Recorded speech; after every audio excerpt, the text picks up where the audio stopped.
Hey guys, welcome back to today's video. Today we have President Hillary Clinton as if she was elected in 2016 with 278 electoral votes, effectively sweeping the Rust Belt. This was a suggestion by one of my viewers, so if you guys have suggestions, remember just comment them down below. There's a high chance that I'll get to it. And if you just ever have a question about my map as to why I made certain calls, just comment down and I'll respond. But yeah, so we have a President Hillary Clinton as if she was elected in 2016 versus Senator Marco Rubio. Originally was going to do Ted Cruz. I decided not to. He's becoming less and less popular amongst the Republican Party, and I feel that if Hillary was elected, Rubio and Bush would be probably the top two names circulating around again.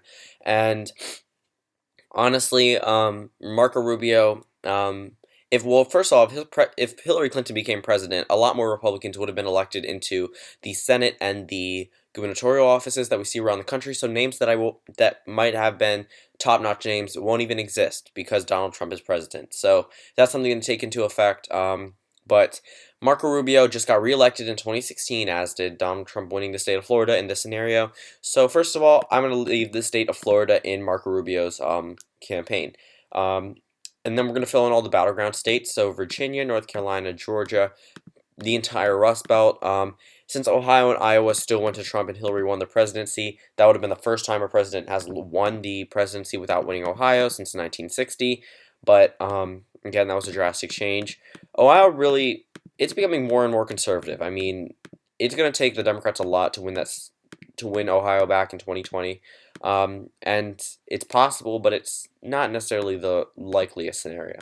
Then going down to Alaska, we know that state is safe Republican. The safe GOP states would safe Democratic states. If Hillary Clinton's winning the Rust Belt, she would win Minnesota by a much larger margin. But actually, Marco Rubio is extremely popular in Minnesota. I'm actually going to leave that one as a toss-up. And Maine, toss-up pretty much up here. Actually, Marco Rubio doesn't really have the appeal to the main voters.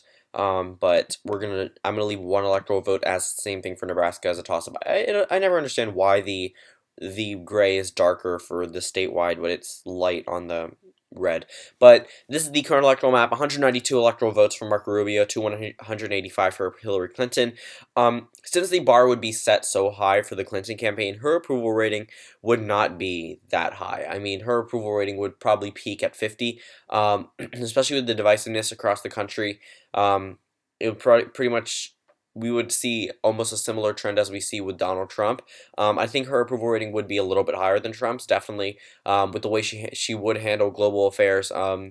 But Donald Trump's approval rating's on the rise. Hillary Clinton's isn't that high right now. It's actually lower than Trump's. But then again, we have to factor in that he is the president and that you should have more support as the president rather than just being approved as a person. Because the country is supposed to rally behind a president.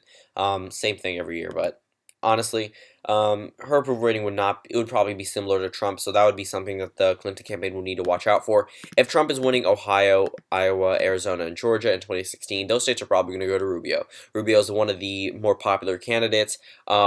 He couldn't beat Trump in the Republican primary, but if it was just Rubio against Ted Cruz, Rubio likely would have beaten out Ted Cruz. Cruz would have probably swept the South disregarding Florida, but if you look at the rest of the map, honestly ask yourself, do you think Cruz would win California? Do you think he would win New York compared to someone who can appeal to Latino voters? The Republican Party ultimately should have nominated Rubio if they wanted a stronger candidate than Cruz or Trump.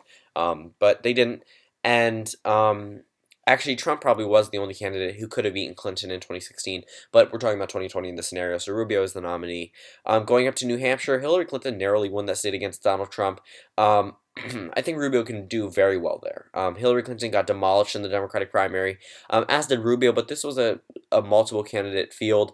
I think Rubio would actually run with Nikki Haley, so that would be something that would really help him. And Clinton, of course, would be running with Tim Kaine. Going down to North Carolina, another state that I think Marco Rubio could easily pick up, especially with Latino appeal. It would be something very... something that would definitely hurt the Democratic Party. They cannot win without Latino voters. If they have a GOP candidate who can appeal to them and take even 5% away from them, they lose. That's exactly what happened in 2016.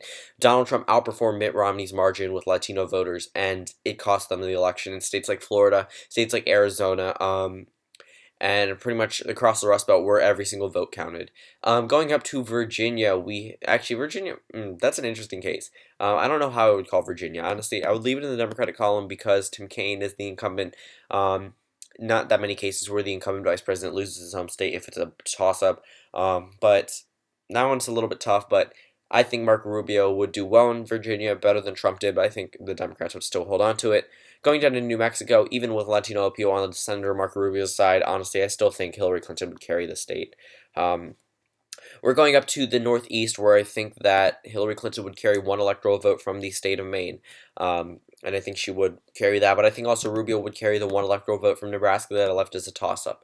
So this is the current electoral map. So we have 204 electoral votes for Hillary Clinton to 263 for Marco Rubio.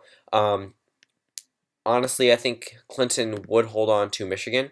Um, she I think they would pay a lot more attention to Pennsylvania. I think they actually might hold the DNC there again. But they're considering holding it in Alabama. That would not be a good move. I think she would hold on to Pennsylvania. Going over to states like Nevada and Colorado, these are two states I think Marco Rubio would win, ultimately making him the next president. Um, but then we go over to Minnesota and Wisconsin, even with Hillary Clinton's appeal and lack of appeal to people in Minnesota. I think Marco Rubio would overcome Hillary Clinton in the western part where Donald Trump didn't, and hold on to the Rust Belt, even in a state like Minnesota where he did phenomenal in the Republican primary, because that's still Republican voters. It's not like it was Democratic voters coming over to vote for Rubio. So the final electoral map, Hillary Clinton loses re-election with 260 electoral votes to Marco Rubio's 278, making him the 47th president of the 46th president of the United States. I'm getting ahead of myself. I'm thinking 2024. But yeah, so final electoral map 278 to 260. Thank you guys for watching this video, and I'll see you all later today.